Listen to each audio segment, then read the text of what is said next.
Welcome back to the Cannabis Packaging Show, episode 3 in this 12-part series, also known as a saga. We're talking about concentrates today. Quick reminder to subscribe to the channel. We're going to be doing a lot of eco-friendly packaging in 2019. We're going to show you guys through the Cannabis Packaging Show, so please subscribe. And without further ado, unless Dan has something to add, let's get right into the cannabis. Let's do it. Excuse me, concentrate packaging. Concentrates it is. Let's go. Talia has an announcement to make shortly, but we're going to show some products first and then. All right. So this here. This was created by Heather. This One idea. of my favorite things we've done for the concentrates in the entire, for the last year. It's phenomenal. Fire. Looks good upside It's down. Fire. Fuego. She calls her own packaging Fuego. Shout out to the kid Sky, by the way. Shout out to Sky. All right. Shout out to Sky. CR jar that fits through the card. CR jar. It can hang. It's very cost effective.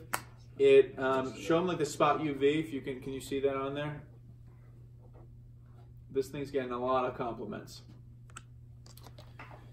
All right. Moving on. Next up, show it like unwrapping it on the actual show. You don't have to unwrap it actually. It's just the box. This is just a box. Yeah. Folding box. Folding box to put your jar in. All your warnings on there. It's a Massachusetts product. All right. Keep this moving. I think that's the same concept, just another version. Yeah, this one opens up a little bit differently. There's a flap here that you can put some branding on or a message of some sort. That's cute. I love the idea of how do you put a message in there that tells the story. So it's like just that person holds your package and you can hit them with some kind of call to action, whether it's going to your Instagram or if you want to show them your tagline of what you're about. So how do you tell your story through packaging is something to really think about, not just a box. It's a way to tell your story. And it's a proven fact that, during the unboxing process, we talk about that a lot. When you have more flaps, you have more openings, it's more exciting. And it leads to a much lower case of buyers remorse, certainly, just from having a fun experience in opening the box, opening the package. It's like you're opening a gift. Opening a gift, that's it. It's a true unboxing process. We do a lot of the stuff in our e-commerce division, and it's all about unboxing, opening it up, and really being pleased with what you see on the inside. And half of the fun is, you see on YouTube all over the place, unboxing experience. Half of the fun is the unboxing process. And that's, so that's a cool box to that's what's showcase going to that. build repeat customers. That's what's going to have people come to you. Again, as a repeat customer versus as more and more dispensaries pop up down the street. Why would I go to location A versus B? It's because I have that experience through their packaging. And it resonates, for sure. All right, Absolutely. we interrupt this program. Talia, please show your Christmas cookies to everyone. Oh, wow, Del. Look at Oh that my God. perfection. Yeah. Buck's trying to put some- It's True Fuego. talent. Talia, thank you very much. Thank you. If you're interested in buying cookies from Talia, please. Place all your orders on Instagram. At Talia Contempo. There you go. I don't want to give Talia's public information. She might leave Okay, us. so let's go to the next idea, Ingrid. How to Okay, eat we this have a cookie. couple of envelopes for shatter. This one being a standard kind of craft envelope. And this one is a little bit more Shatter envelopes upgraded. This has an insert in it too that has that You need brand the message wax in there. paper with that too. Yes.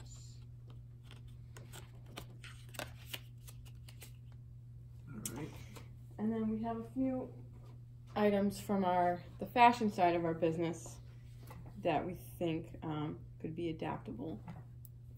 This would be like super high end, but I was thinking this for shatter, or even this for a concentrate, but that for shatter. There's a hinge box with round Different corners. materials. It has an inlay in it too.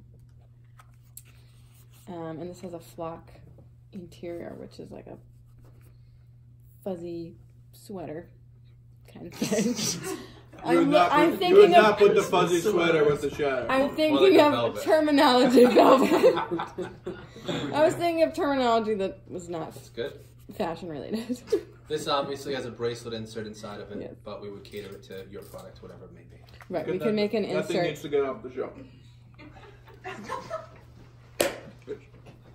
That sounded like really rude. I just think it's like All right, let's move on. Okay.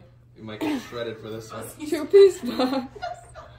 But inside this box is a wood lacquer hinge box.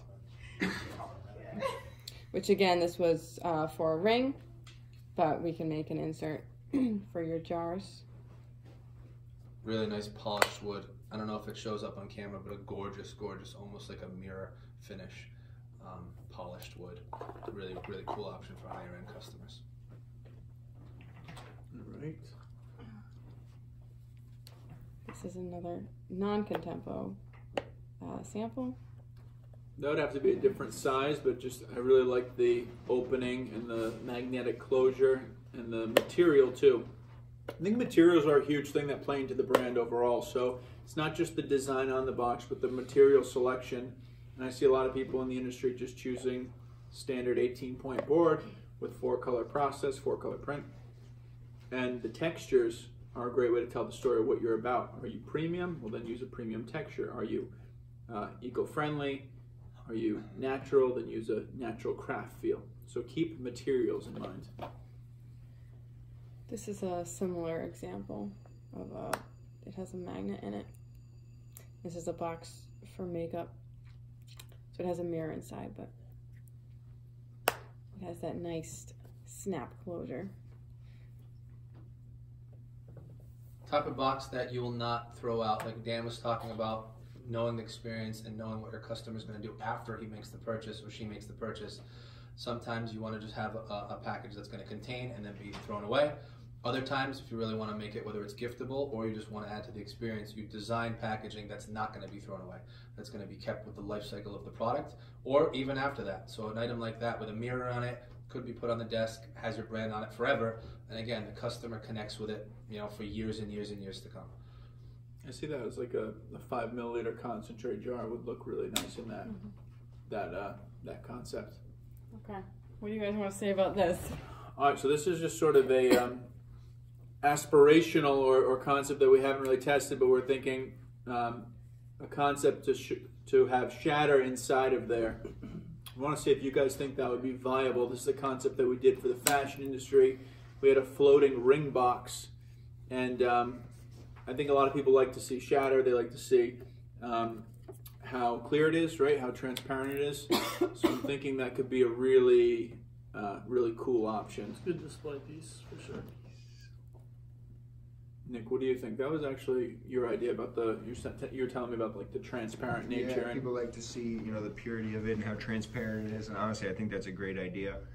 I think that would be really unique and different. Okay. I guess this episode's over because our helper has just run out the door. She's back. I just like kind of called you out. But She has a tickle in her throat. All right. Anyone have anything else to add in the concentrates? You guys, things you're seeing in the market that would be worth sharing with the audience, or do we kind of hit everything? I think it makes sense what you guys were saying about like Dan and everything about the boxes. We have a customer that we're conceptualizing packaging for now that wants to make sure that whoever is using our packaging moving forward can either fit it in their pocket, or if they're using it for a pre-roll or a concentrate, that they can take one of the tubular ones and actually turn it into carrying a joint to a concert or going somewhere else with it, or just having it in a nice box to fits easily in their pocket like chapstick would. So I think that that's really important for people to try and keep in mind too when they're designing their packaging, is the smaller the better, and you know, if people can use it more than once, that's really going to be the best case scenario. Mm-hmm. Agreed. I think especially with the primary packaging, so like I think a lot of this stuff people could have a box, they're going to keep that primary package on them and like fit it in their pocket.